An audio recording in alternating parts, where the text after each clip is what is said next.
Hello. Hello, everyone. Thank you all for coming. My name is Alex Jackson, and I am a bookseller here at Boswell Book Company. We'd like to thank you all for coming to this event tonight, which also happens to be Boswell's 5,579th day of being in business. For our conversation partner tonight, we have Elise Romella, a self-proclaimed awkward human who is also the owner of Awkward Nerd Events, which hosts nerd-themed parties and events around Milwaukee, including the third annual Awkward Nerd Book Fair taking place this September. September 22nd. So sorry. And for our guest of honor, who I'm sure needs no introduction, but I already wrote it down, so I'm going to do it anyway. She has written books I'm sure you're familiar with, such as The Book of M and The Cartographers, both having received various awards and critical praise. The Book of M having received the 2019 Newcomb Institute for Literary Arts Award for debut speculative fiction, and The Cartographer was named a Best Book of 2022 by the Washington Post and has been optioned for a film. She herself has received a fellowship from the National Endowment of the Arts in 2020. Please welcome Peng Shepherd.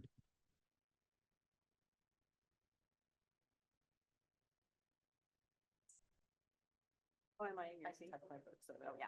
Oh my gosh, you're arguing. Whoa. Oh, wait, can we just look at her copy? Oh my gosh. I mapped it. That's amazing. Yeah, we had a trip to Ohio and I was like, well, let's make this happen. And I did. And I did. Yeah. We need microphones. Are these on? We need Okay, we need then we should, microphones. yeah. Okay, let's do microphones. Would you like to start with the reading or do you want to do the reading in a little bit? How are you feeling? Well, first I have a question for everyone. If I don't have to do this, but if I do the reading, I think it would be fun to have a couple volunteers. You only have to read like one line. And it would just be when I point Do at it. you. Do it. Yeah. I'm looking at I your need glasses. I need Do between it. 2 and 5. So if we have 2, Yay. okay, 1, 2, 3. Oh, this is great because you're all sort of in. Okay. Milwaukee rocks. See, I love you nerds. 1, 2. Everyone raise your hands again. 1, Okay. 2, 3. You know, 3, 4, 3, 4, 5. We have 5. I prepared. You could tell that I was nervous for like okay. It's kind of time to crap. Okay. You are one. Anticipation. 5. Yes, you should open it up. Open it up, look at your card. You're either gonna have 1 or 2 lines on it. I can't remember. Some people have 1, some people have 2, some I have 3. And so when I get to the appropriate place in the reading, I'll try to remember to like cue you so you know what's coming up, but then I'll like hold up the number of volunteers. So when I do that, it's you, then it's you, then it's you, then it's you. And then I'll come back if you have. Is everyone developing their character? This is Yes? gonna go All right, great. great. It's gonna go. Just like page 1. Yeah, I'm just gonna read straight from the beginning of the book, from page 1, to set up the premise in the world for you. And I think it would also be fun to read it directly to you so that it's as if, you and everyone else here, we're all in the world of the book together, witnessing the phenomenon that happens at the beginning of the story. So it's going to sound a little bit different than it does in the book, but I think it'll be kind of more fun this way. All right, let's see if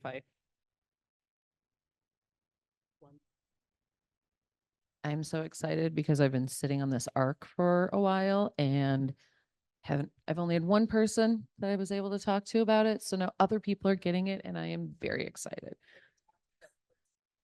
4 pages. Perfect. Yeah.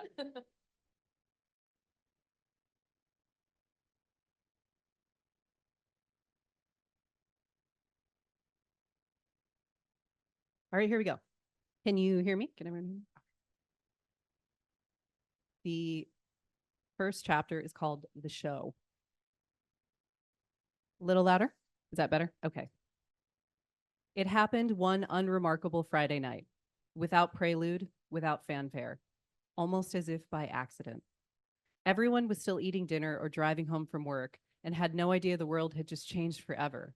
because of a television show. Probably the only people who saw the first few minutes of the premiere were the ones who already had the channel on as background noise to be ignored. But it didn't take long. By the first commercial break, the show had taken the entire globe by storm. Family members had called each other, friends had messaged online, and the internet had exploded. By the time the commercials finished and the first episode returned, there were more viewers glued to their screens than for any other broadcast ever aired, by an order of magnitude. There were hundreds of millions of televisions in the United States all locked on that channel, and hundreds of millions more devices streaming it from abroad. By the ending credits, 4 billion people were tuned in. You were among them, of course, a mildly curious viewer swept up in the excitement. After all, who among us wouldn't want the chance to change their life? Before all this and more, you never really watched reality TV. Or if you did, you'd never have admitted it. Back then, it was still considered a guilty pleasure, something to be embarrassed about, never to admit watching. Now, of course, no one would argue that the show is the greatest work of media ever made, a redefinition of the meaning of art, of humankind. It stuns you now to recall how oblivious everyone was to what was coming. A simple premise. Each season, a contestant would have 10 episodes to try to better themselves, whatever that meant for them. Repair their marriages, or find true love if they were single, or pursue the dream career that they'd always wanted with every fiber of their being, but had been too afraid to go after. To reach for their joy. It sounded cheesy, and it was. But as soon as the first episode started, you could see that it was also so much more. Strange, voyeuristic, and addictive.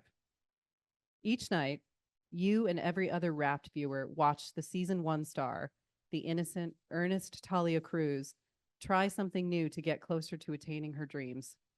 She bravely risked it all, flashing through internships, cities, bad dates, good dates, and hairstyles, happier and happier every time. But it wasn't incredible because Talia was succeeding at the game. It was incredible because it wasn't a game. The changes to her life weren't special effects. They were really happening, all thanks to the bubble. After the first episode concluded, millions of people became armchair physics experts in an instant, of course, including you. Quantum bubbling was the official term. It had something to do with separating observable instances and integrating particles, the scientific literature said. The concept had been discovered a few years ago by a private lab and had only been a theory at that point, something that no one outside of academia had paid much attention to. Until all this and more proved that clearly it wasn't just a theory anymore. Look, in a nutshell, you remember explaining to your friends at a restaurant, as you all took turns trying to summarize quantum mechanics like you knew what you were talking about. With enough power and control, you can create iterations of reality branching off from one moment, then collapse them all again once you're done. It's like being able to see the future, all possible versions of it at once. The table was quiet for a moment. Someone ribbed you. It sounds like something out of a sci-fi. The waiter added. But even though no one could really explain it, you could see it happening. After every choice Talia made, everything in the bubble would instantly rearrange itself. Entire rooms or buildings or neighborhoods morphing into somewhere new in real time, right before your eyes. It wasn't like magic. It was magic. You and the entire world cared as much about Talia Cruz as her own family did. More, even. You wanted her to finally become the passionate, courageous reporter she'd always dreamed of being, even more than you wanted to love your own job. You wanted her to break up with the lazy, free-riding boyfriend who'd been holding her back since college, to reconcile with her long-lost little brother, and to finally travel back with him to visit the place where their mother had been born. You wanted so desperately for her, it eclipsed all else. Because deep down, you understood the show's implicit promise, that if Talia could be chosen to radically, miraculously change her life, it meant that however remotely possible the chance, so maybe could you. And when the first season ended, and Talia really did finally end up free and ready to find her real Prince Charming, with her family reunited and in her dream job as the cheery, darling host of a women's issues talk show, along with everything else she wanted, the cry of celebration that went up around the globe could have registered from space. Talia Cruz had really done it. She had really turned her life around, and it had stuck. It was real. A TV show that could literally alter the fabric of reality to change one's life. No wonder everyone everywhere was obsessed with the show. No wonder it was all anyone could talk about. No wonder people quit their jobs, gave up their homes, and moved across oceans to attend overpriced workshops to learn the secrets of getting chosen with millions of other desperate people.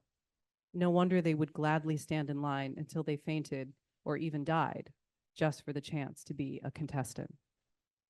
When season 1 ended, you looked forward to season 2 more than any other event in your life. Except for some reason, season 2 never came. Halfway through filming, the whole thing shut down and the footage couldn't be aired. Technical difficulties or legal difficulties, the press releases said, the network promising it hadn't given up and that All This and More would return soon. Days, weeks, months, you desperately waited. Every evening, you'd rush through dinner and scramble to the living room to flip fruitlessly through TV channels and scour websites and social media on your phone, searching for news that All This and More had returned, as if the show could be willed into being if you refused to give up hope. But that deliverance never came. Until one night, long after you've stopped waiting, it finally does. Okay, volunteers, get ready again. It's another unremarkable Friday night. Maybe you're still doing dishes after mediocre leftovers. Maybe you're already on the couch, scrolling mindlessly. Maybe you're at work, grinding through a night shift. You hear the music. You could have all this and more. An exuberant voice cries at hysterical volume. Steady, unexpected, but we all freedom. All your experiences, all your decisions have made you the person you are today. And have you ever wondered what you could be doing instead if you made a different choice? Pursued a different college major. Married your high school sweetheart. Or what about gone to that sexy, thrilling one-night stand a few years ago in that dark tea bar? Instead of playing it safe and heading home alone. You're about to find out. You're at the TV at once. Everything else has ceased to exist, but those words, that music, this moment. All This and More is finally back again. And it's the start of the first episode of season 3. A new contestant, a new set of choices, a new chance at perfect. The frame of your television seems no longer like a portal, but mere decoration. Almost like there's no edge to where your life ends and the show begins. That was great.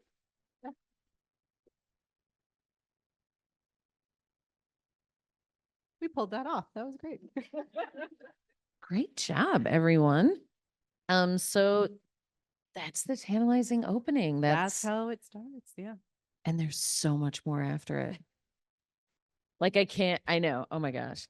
So this book is a select your own path from the choices and options given to you at the end of certain chapters, You can say it. which sounds like a choose your own adventure and is similar to that.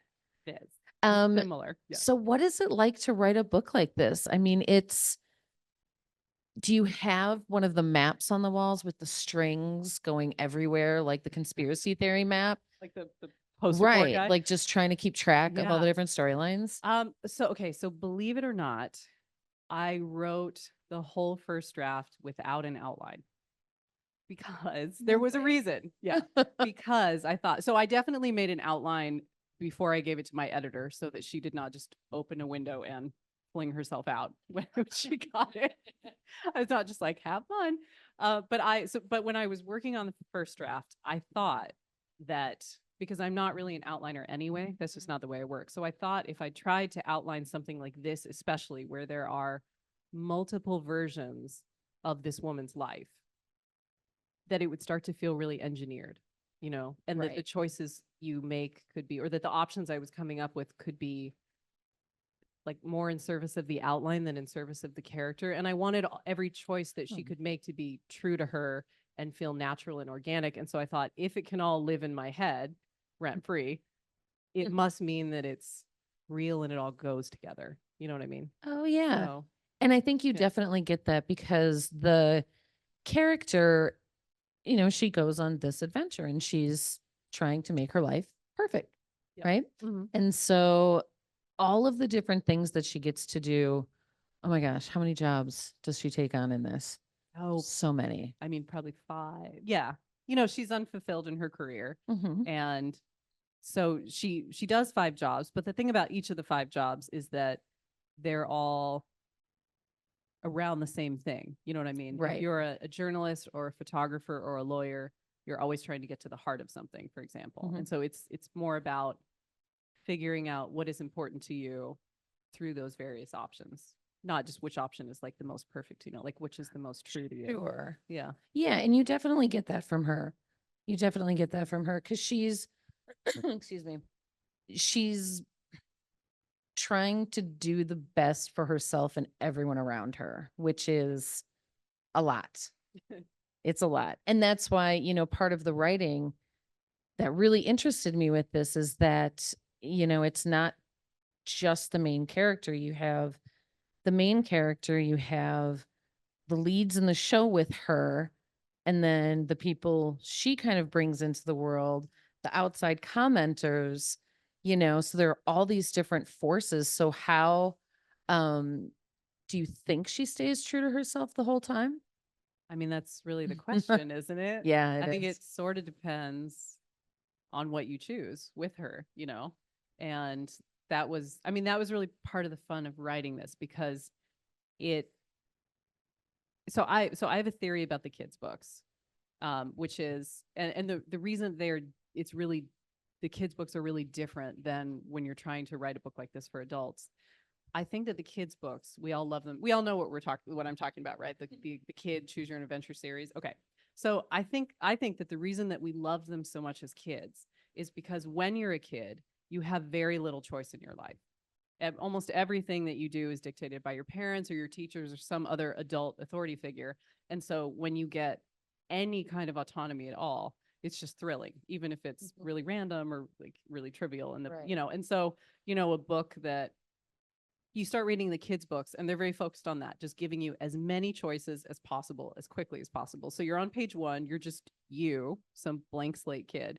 And then by page 3, you're on a pirate ship or you're like saving your middle school from zombies or something. And it doesn't really make that much sense. And it doesn't really mean that much to you, but it's just so exciting because for once you're in charge of something Right. as a 7-year-old.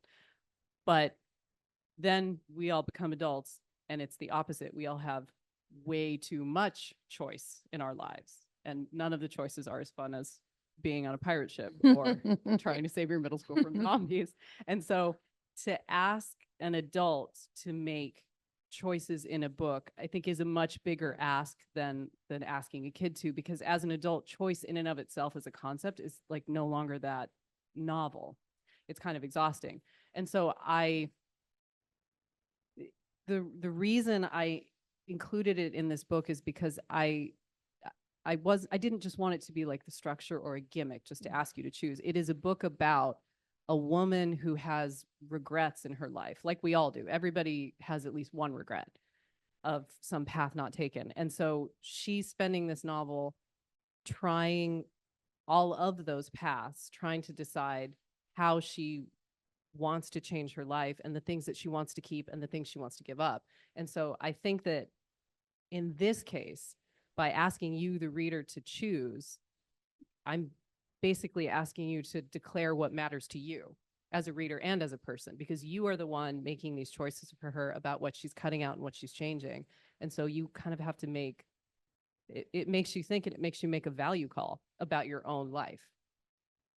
It really does. Because there were a couple of times when I was like, well, this way seems fun, but this might be more responsible, or, you know, Yeah. it's like, but then you can go back and you can do But the that other one also too. says something about you too, right? Like if you're the kind of reader that's like got your fingers in the pages and you're like, well, you know, that's also. You do. It was interesting when you were talking about choices, because I had mentioned to you that I have a number of favorite quotes from this book, that are just really incredibly thoughtful. I think a lot of that sort of comes out the next chapter after the intro, that was just read, where you get into the main character's backstory. And so much of that conversation, every one of you is going to relate to something that she's talking about. And so the one favorite quote that I selected for this was, "It was my choice every time, and I never chose myself." Oh, poor Marsh. Poor Yeah. Marsh. Like, Yeah. and that's her impetus for doing this, is that, because again, you mentioned like at the beginning, she doesn't have a terrible life, right? Like she's doing Yeah. okay. It's not a bad life. It's just not the one that she thought she was supposed to have. But now she's here and it's too late to go back. And I think we all relate to that feeling a little bit. Not all the time, maybe, but every once in a while you just think, you know, was this really where I was supposed to end up, you know? Right. Or did I just get here and Right. now it's too late? So did you live vicariously through any of the options when you were writing the book? um well, I mean, probably a little. Actually, a lot of it was taken from, because there's a part of the book, the first couple choices that you go through are pretty typical. You know, she's trying to decide about a relationship. She's trying to figure out what kind of career she wants, that sort of thing. She's trying to decide if she wants to, you know, repair the marriage that has already imploded, or if she wants to try to get back with the dream guy that she, you know, she really messes up that date real bad.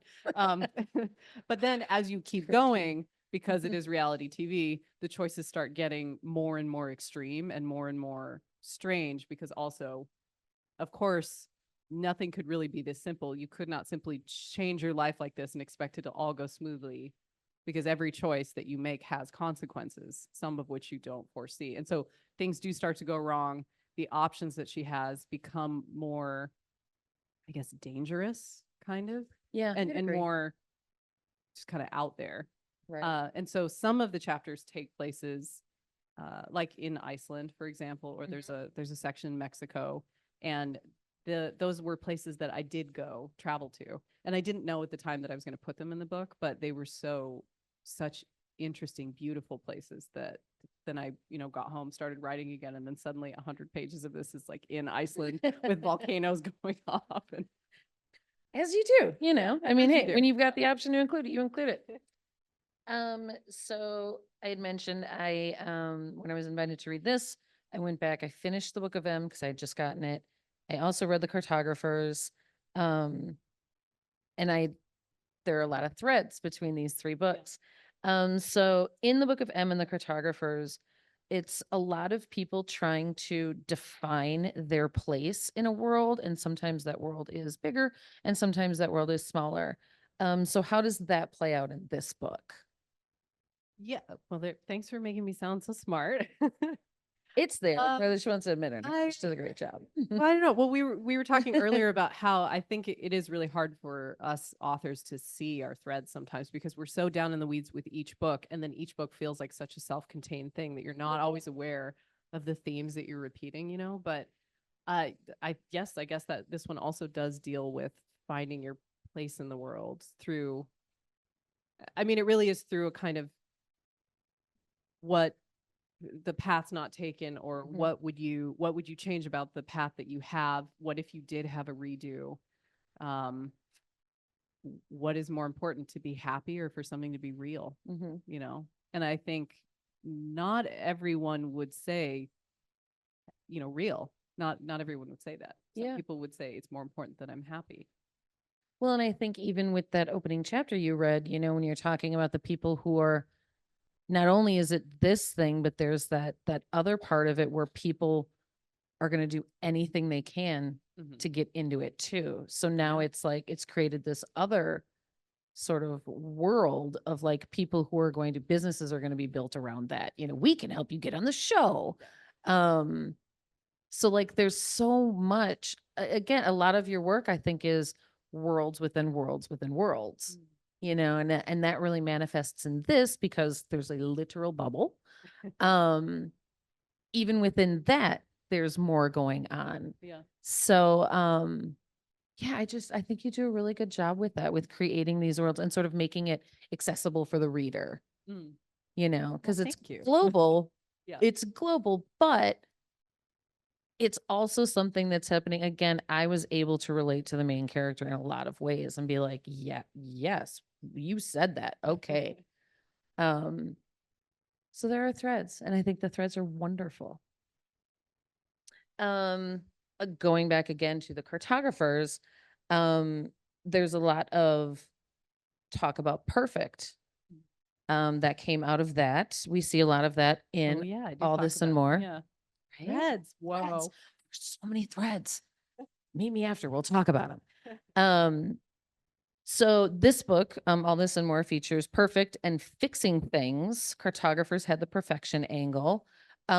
Do we as people have an obsession with perfection? Has it always been like that? Is Oh, it- I mean, yeah, I think, yeah, we do. But I also think that none of us actually want it.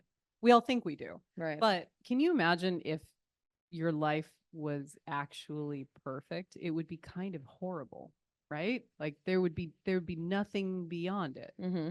You just nothing would ever change, nothing would ever surprise you anymore ever again. You would never learn anything new. I think it would actually be a nightmare. And so And But that- it- but that's it's one of the fine. endings. That's right. That kind of a be careful what you wish for. Yeah. But I mean, Oh, but I I think just it's got fine that that. we all strive. I think it's fine that we all strive toward it because none of us can act, you can't get there. Nothing can be perfect Mhm. in this world. And so we all reach for it anyway, knowing we'll never get there. But I do think that if you were Marsh and you actually had the chance to maybe make your life literally perfect, it might not be what you think it would. It's You know. definitely not going to be. That is definitely not. The question is how soon does she realize that? Or mm. how soon do you realize that as you read? It's such a journey. I'm so excited. So quantum bubbling. Do you watch Star Trek? Or the Orville more specifically? Any Orville fans? Yeah, okay. I will say of the quantum mechanics in my book, it works. That's how it works. Yep. I was like, "Ooh, quantum bubbling," and then I was like, "No, Yeah, there's no. another thing happening." Yeah. Just I mean, so relax. because I think other books have done it much better than I ever could. Like Dark Matter, you've got that he does a great job. I loved reading that book. I Mhm. loved having him explain. I don't know if it's perfect, but he explained it to me in a way that I thought I could understand. It was very detailed, Mhm. and I loved that book. And I'm glad that he did it. But I don't think. I mean, it just wasn't I just wanted it to work because I wanted to focus on what would the consequences of having that kind of a technology be, because you would think that we would use it to, I don't know, fix wars or solve world hunger or something. But no, actually, we just make it into a reality TV show and put contestants on it. That's what we would do with it. Absolutely. And sell yeah. advertising. Yeah. And then the poor person that, wins this once in a lifetime chance to go on the show thinks that she's getting a miracle. And she kind of is. But again, it's never going to be that simple. Right. So, yeah. So what do you, as readers, what do you want us to take away from the book? I guess that depends on what ending you get. If you don't read all the endings, come on. There are three. Come I'll tell on. you that. There are three endings. So there's not 42 endings like in the Right. the children's versions, or you're never going to, I should probably also say this too. You're never going to pick a choice and then 2 pages later die or something. They won't. Yeah, Oh, yeah. not going to do that to you because adults are busy. They're stressed. It's a lot to hope for somebody to even read a book through one time. I'm not going to make you read this through 18 times, So the way that this book is structured, if you don't even want to choose it all, you can just read it straight through like a typical novel and you will get one of the paths in its entirety. So you can read the novel and like get the complete story without doing anything at all. But if you want to make choices, when you hit a choice point, you can jump, and no matter what version you choose, and sometimes you can circle back to, if you feel Mhm. like you've gone a weird way and you don't like it, you have opportunities to come back to the guided path.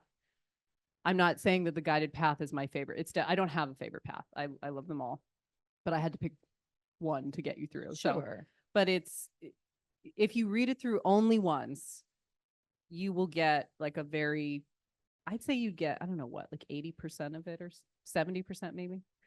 Yeah, I Maybe think like so. 70, which is a full, because the book is, I think it's like 500 pages or something. Mhm. And one complete path is probably something like 360 pages. So it's the length of a normal book. Mm. And if you don't go back and read it again, you've still gotten a whole novel's worth. So And I think it definitely it lends itself to so you can read the one path and have a satisfying story and be like, okay, I learned something from that. That was a really interesting journey. Cool. Okay, I can move on with my life. Yeah. But if you start delving into some of the other things, you just get a little bit deeper into some of like the shenanigans and the bubble. Oh, the bubble. Um, and then there are a couple surprises along the way, and it's still a great story, but you make it richer by kind of trying some of the other things, which is hard because then you want to try the other things, and then sometimes you try the other thing and it's like, oh shit, that didn't go the way I wanted. Oops. Sorry, Marsh. And you like go back. You become so invested in her. It's so strange. I was like, she's kind of selfish. I don't even know. I'm gonna do what I think is right. And then sometimes it's like, well, it wasn't super fun. Let me find this other thing, be a little the nicer to space her. thing or the Mexico thing, or Yeah. you can take her on all these different journeys with you, and you become more invested than I expected to, Oh, good. I'm glad. which is funny. Because again, I was like, this will be interesting. We'll try the thing. Yeah. Let's try this. Yeah. But you did just a great job with that. I didn't expect to love it as much as I did, and to kind of be able to play with the different things. Um, what is that about humans, about the humanness of us, where we're like, oh, I can manipulate this or move this. I mean, it's what she's doing, right? Why do we do that? I mean, I don't know. Why do We we want to do make that? it perfect. Yeah. Yeah. Why do we do that? We want to make it perfect. Yeah. I guess Always maybe you striving. feel so when I first started writing it, I was going to write it as if you were the main character. Not Oh, Marsh. sure. Yeah, you were going to be in Marsh's place. And the further I got in the draft, it just felt like it was missing something. And so that's how Marsh came into being. I decided that it was going to be about Marsh and you. And I think that maybe it almost feels like a friend, because we all know much better than our friends do when our friends are dating somebody or about to just do something really dumb. And like, of course, you can see very clearly when it's going to be a really bad choice. And so maybe there's a little bit of that because you were with her for this journey, Right. and helping right. her make these choices, and you have a little more distance than she does, and you can see the bigger picture in a way that she can't, because as things start to go wrong in the bubble, this is the other thing too. There are occasional interjections from commenters who are other viewers watching the show. And some of them are super fans, some of them are trolls, some of them are something in between. But as things start to go wrong for her, it's the viewers and you, the commenters and you, that are going to notice it before she does. And so there's a little bit of that too, that like Mhm. you and other people reading this book, represented by these commenters, are you kind of do know better than her, and you're trying Yeah. to help her see and trying to save her from what you think is coming. Right. Yeah. Yeah, and that part that felt very real too. Just the people kind of barging in and with their opinions and their thoughts and their, do this or this is great. Isn't this wonderful? And then sometimes along the way you find out it's not wonderful, or it's a lot of it is not what you expected it to be.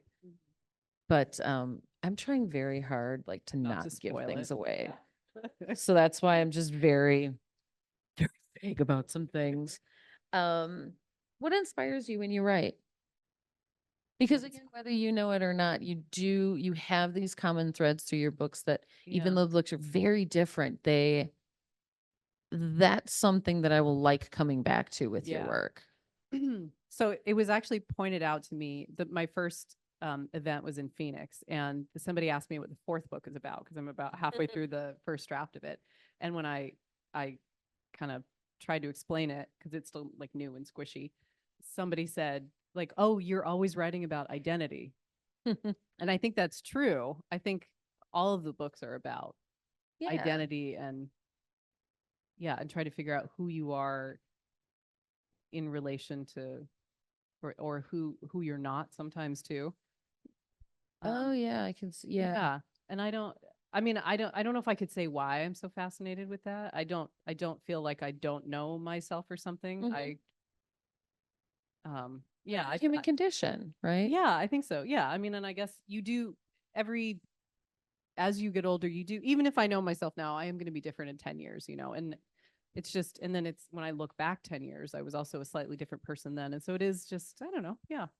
I'm And very that fascinated comes by out it. in this book too with Marsh has a daughter, Mhm. and she reflects back on them having been closer when she was younger, and she's a teenager and things are different now. Yeah. Um, how does the relationship with her daughter affect her choices in the book?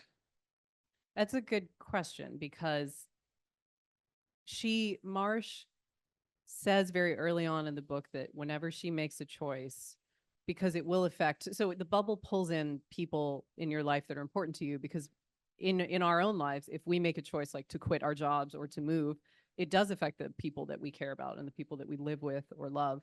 And so those people in the book get pulled into the bubble too. And so she says early on, whenever I make a choice, it has to also make Harper's life better too. Harper's her daughter. Or I'm not going to go that way because this can't just be about me. And that actually sounds, I mean, that sounds great at first, right? But if you really think about it and what becomes clearer as you go, it's still Marsh making that choice for Harper. Even if she thinks it makes Harper's life better, Harper didn't have any say. So it does get complicated in that, it gets complicated. Yeah, and I really like to, if you when you read the book, spend a little time sort of paying attention to how Marsh fulfills some of those ideals and sort of where she is in time and place when they're happening. Uh, because yeah. Yeah. Her intentions are there. She, in a lot of spaces, she doesn't end up being as present Mhm. as when she starts and she's like, this is my goal and I have this. Yeah. Well, I mean, it would get so addictive, right? I Mhm. think it would be really terrifying to make the first choice, if somebody actually gave you this power and you could go back into your past and rewrite a mistake that you had made to change, your present circumstances. It'd be really terrifying to make the first one. And then it'd be a little bit easier to make the second one and a little bit easier to make the third one until you're basically like, let's redo that. I didn't like the way that my hair was in that, or something. Yeah. That's a danger. How do you know? The question when you start the book is how do you know what to change? And I think the question when you get closer to the end is how do you know when to stop before it's way too far and it's too late? Yep. You know? And those are sort of the three options for the ending. Do a great job of sort of exploring the different ways that that can go and how Mhm. this can. And I think if you look at the host for the show, who was the The season one, who was the season one winner, yeah, is Cruz. Talia. And even again in that second chapter, when you sort of pay attention to like what she went on the show for and her goals and things, where is she now? Yeah, yeah, And she's now the host yeah. of the show. So it's really, really interesting too. And I think that can, especially in like reality TV and things, I think that you can see a lot of that becoming your life and your personality. Yeah. Yeah, it's almost like if you join I don't know, system, I guess, you have a really vested interest in keeping it going because that legitimizes you too, you know? Right. And so yeah, Talia she was very fun to write. She's a great character. I guess I can't she's not what she seems. Yes. That's what I can Yeah. say. So do you think that are we forever unsatisfied? I mean, I hope not. Maybe a little, I guess. I saw this thing on social media, which is this is a weird, I can't believe I saw this on social media because it was actually kind of nice. It's kind of cheesy, but it's kind of nice. Somebody was talking about how we do often feel dissatisfied with Right. things. And, you know, as soon as you get like a moment of success, you're back to feeling like it wasn't enough or what's the next thing, or something bad happens to you and it's like the worst thing that's ever happened. It ruins, you know, your entire day. It ruins your whole week or whatever. And she said, I have this phrase. I don't, somebody taught it to her. She heard it somewhere that she says to herself, and it immediately helps her reframe anything good or bad that's happening to her. And I watched the little video play and I was like, okay, whatever. And then I realized that I've been I've been thinking it too, and it kind of does work. And the phrase is, whether something really great or something very bad has happened, you say to yourself, these are the good days. Doesn't sound that profound now, nice. but then just wait till something kind of bad or slightly disappointing happens to you and be like, these are the good days. Remember that these are the good days. And it totally reframes it. Nice. Yeah, I like that. I don't know that Marsh gets I know. there. I read it after I wrote this book. I wish I could tell her. It came up like a month ago in my feed. Yeah. So what do you love about Marsh? So the main character's name, if you would like to explain. So Marsh, you were talking about. Marsh is not even her real name. Marsh is her nickname. It's short for Marshmallow because she's a sweet softie. But also kind of, yeah, wah, wah. But also because she's a sweet softie in a good way, but she's also kind of a sweet softie in a, you know, she's a little bit of a pushover and she always takes the safe road and doesn't take risks. And so she got this nickname really early on in her life, and it kind of became her, you know, it's kind of defined her. And so that's what she's trying to break out of. But what do I love about her? Yeah. I mean, I do think that she does grow over the book, and she learns how to finally put herself first for once, for better or worse. But I mean, I think she does become more of herself. It's Mhm. just a matter of how far is too far and at what point you and she realize that, you Right. know? Yeah. So is there a path you didn't take her on in this book Mm. that you would have liked to, but maybe it didn't work for everything else that was in here? You mean stuff I cut? Yes. We cut, oh my gosh. I mean, we cut so much. And it was mostly, I mean, there are some good ones. There's some really weird ones. I had one where there was a talking horse in the path, and my editor said, nope, just nope. There's a quantum bubble. We can have a talking It was horse. a talking horse. Yeah. Yeah. Yeah, I don't know. Yeah, I guess. I mean, it was really hard to hone them down because I did, you know, you do write like this. These books Right. go like this. And it at one point I could tell that it was getting too big too. And I was kind of losing the thread of what I was really wanting to talk about, you know, happiness and regret and second chances and what. So yeah, I mean, a lot of it did get honed. Yeah, I Oh. guess. But for Room better, for a for part better, I two. think. Room for a season 4. Season 4. And so this is a question that is killing me that I want to know, but I don't know if it gives anything away. I can So, try. Yeah. so talking more about Marsh and her name, you know, what are names for people? Because again, this was sort of in the book of M.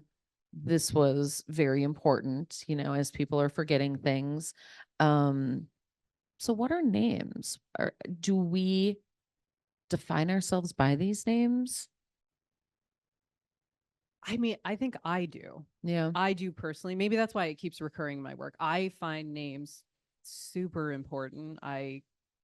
I feel very tied to my name. I don't have any kids, but I have lists of names for kids, even though I'm not having kids. Like I just, and when I come up with character names, it's like, it's such a process. And I was saying to my friend the other day, because he's maybe going to start dating somebody.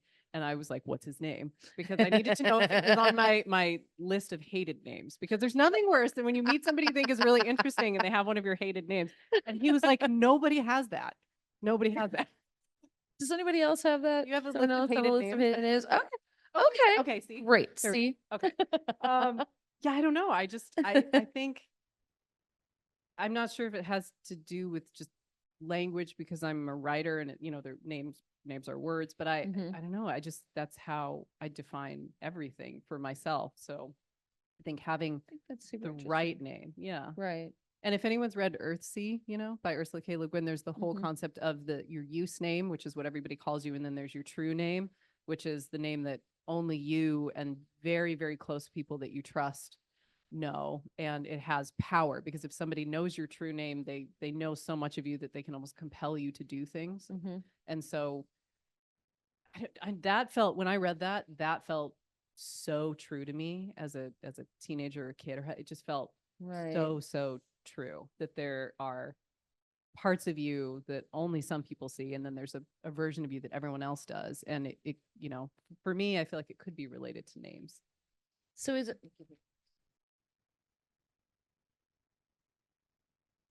No, it's not. No, that's not a spoiler. Okay, we never learn her real name, We and never it learn Ruth's, yeah. drives me insane. I'll tell you what. There's actually not a thematic But reason. that, I think, Yeah. what you just said about Legit, that makes sense. Yeah. Okay. I mean, now in retrospect. No, the reason that she was Marsh and always stayed Marsh is because in the early first draft, remember I said that I was going to write it about you.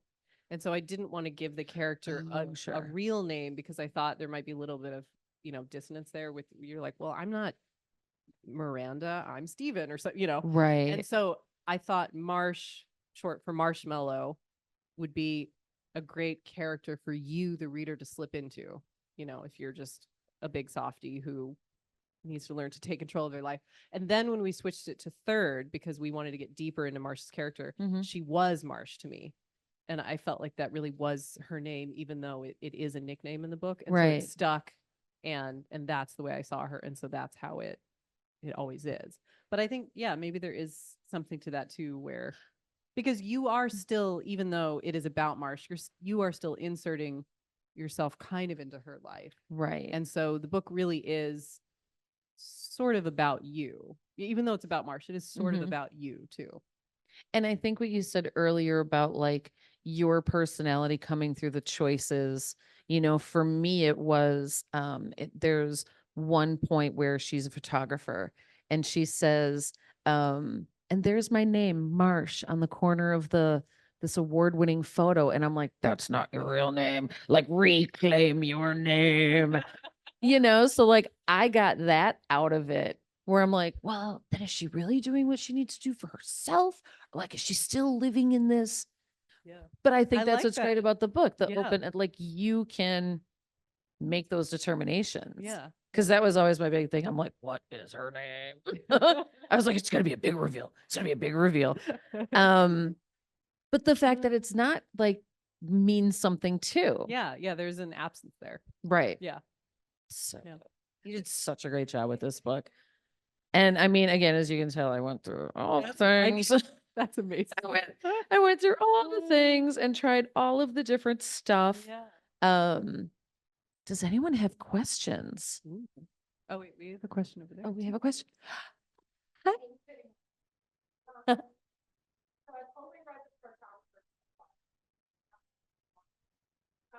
you consider yourself a science fiction writer?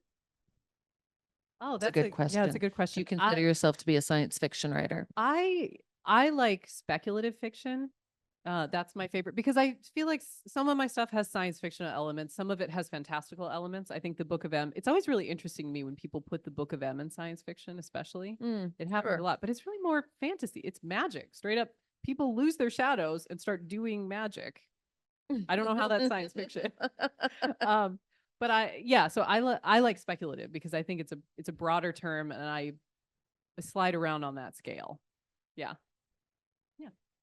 Yeah, I would agree too. And there's even a mention in this one of a shadow, somebody being a shadow to someone else Oh, yeah. previously, and Mhm. it's right back to book. I'm like, there's a thread. There's the thread. There's a thread. What else?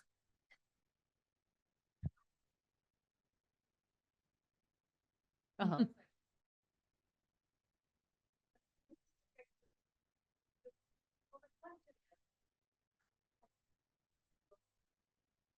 Yeah.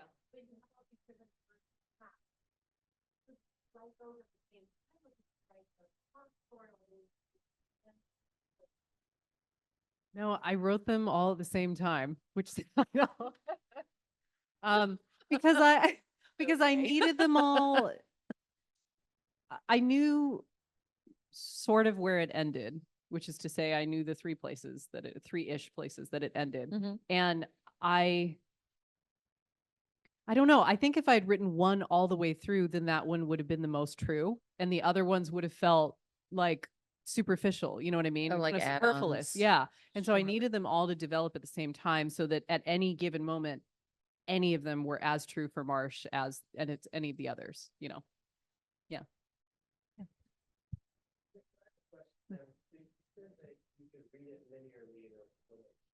Yes.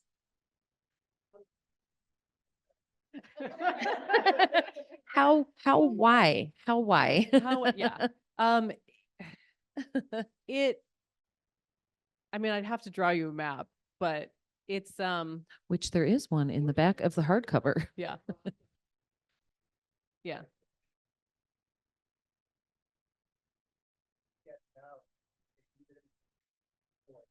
Mhm. Yeah. Well, I mean, It's still like if you have an ending of page 126 that's a definitive ending. yeah.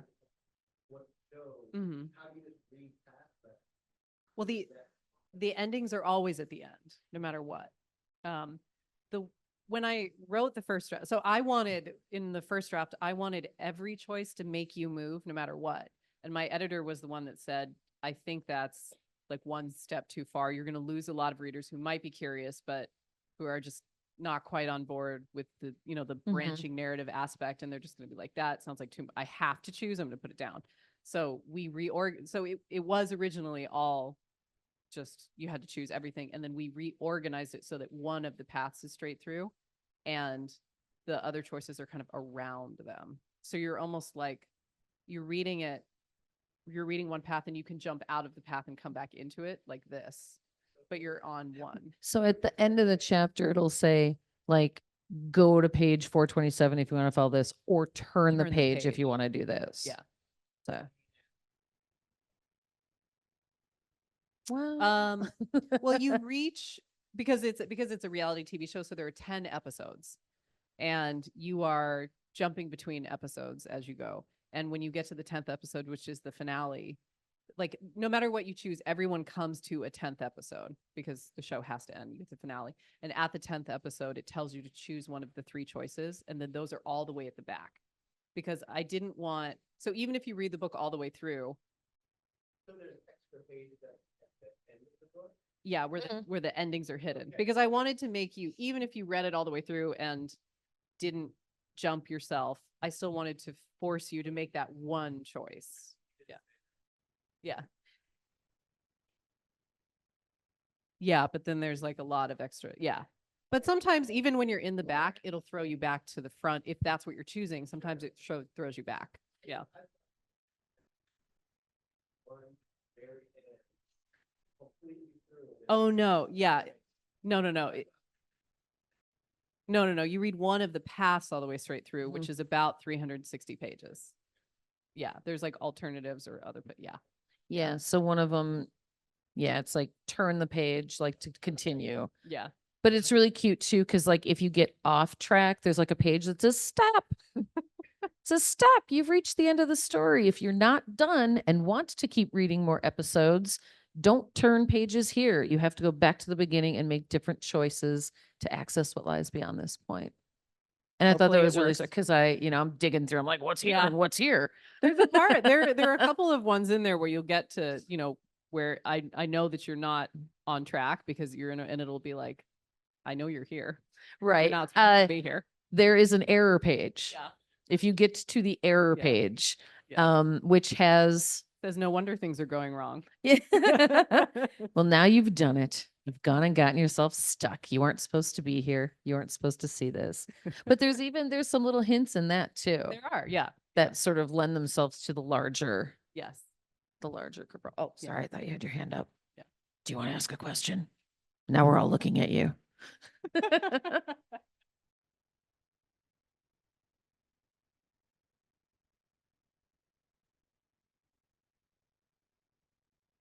Yeah, I think it is happening more. You're right. I wonder if, huh?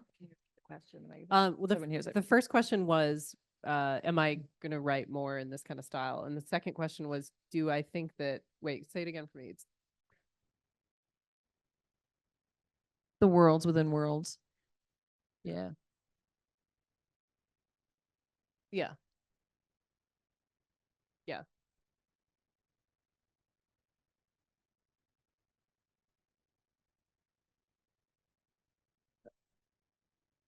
Oh, yeah. The way that the reader's implicated directly in the story. Yeah. Mm-hmm. Is that,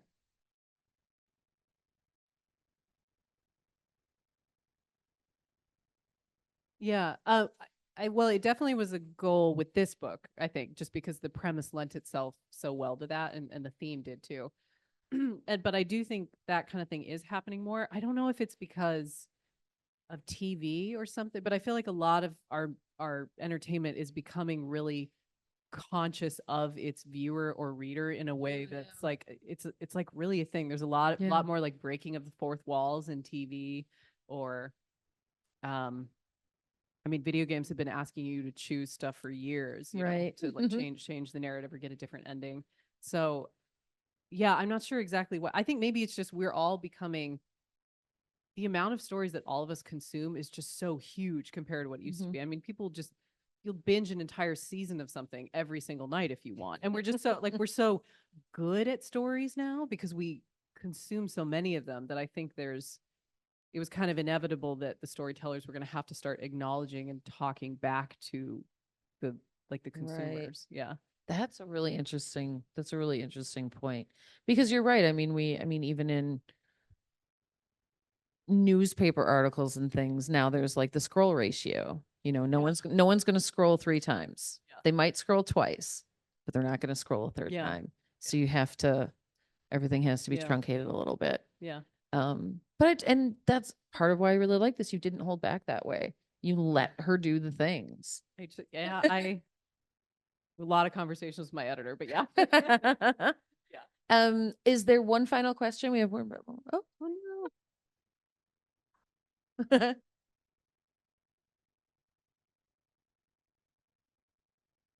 Mhm.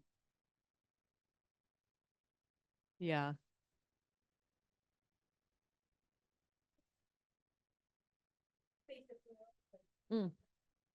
Oh, I have that. I haven't read it yet.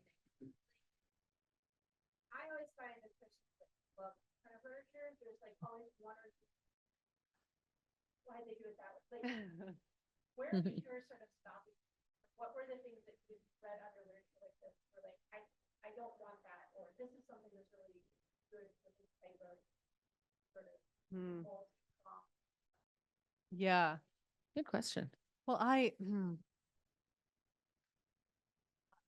mean, I think the thing that all of us struggle with, anyone who's trying to write a multiverse or a time traveler, anything like that, where technically anything is possible, is you only have so many pages, and so there were so many things that I wanted to explore. Like you could really get into the question of who are you, and she could have explored. I mean, she could have turned herself into a totally different person. She could have tried to live a life as a man, maybe, and we really could have gotten into questions of identity, but it's just, you know what I mean? Like you have 300 pages. And so it's yeah, I mean, there's so much stuff that I wish that I could have gone into, and it's just a matter of, I don't know, you know what I mean? You're writing about the multiverse, but you're still kind of only on one path. That's yeah, I know what you're saying. Yeah. And I mean, again, I mean, she has the other characters with her too. So there's like, Yeah. when she starts to surpass some of them at some points and she's like, oh, Yeah. how is that affecting them now? And, Mhm. Yeah. Alex told me I could go a little bit longer if I wanted okay. to. What was your question?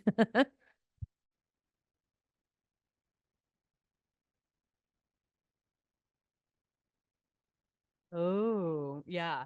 So I don't think I have a favorite one because they were all equally fun to write, but I have the one that I think is most true for me. So if I were Marsh in the bubble, I know which one I would choose. I don't know if I can tell you which one it is because, but yeah, I don't think, because I think to say what the three endings are would reveal, but there's definitely one that, yeah, I love them all. I thought they were all fun, but I know which one that I would pick if I were her at the end of the finale having to choose.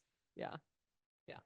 But it's fun because I guess you think the one that is most true for you, you're like, oh yeah, it's gonna be most true for everyone. But we've had some like book clubs that got the book early, and then I Zoom with them, and everyone's picking everything. It's really interesting. I mean, it is really interesting. Yeah, people really make different calls there at the end. I don't know. I don't know what I would do. Yeah. And I didn't Just have stare at to it because forever. I read them all. Yeah, you can read them. You That's, can read I them mean, all. that's, yeah. Yeah. In the back, you had a question? Typed in one.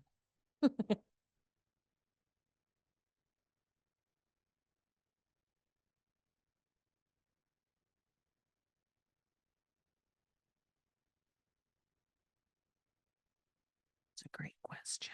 Yeah.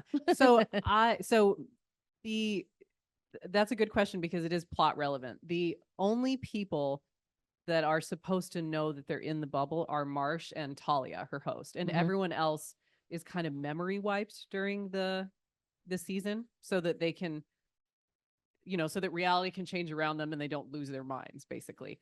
But there is somebody else who starts to notice that things are weird, who should not be noticing, and that becomes a point of, it becomes a problem, Mm-hmm. Yeah. It does. because they don't really know why things are weird, but things are definitely weird.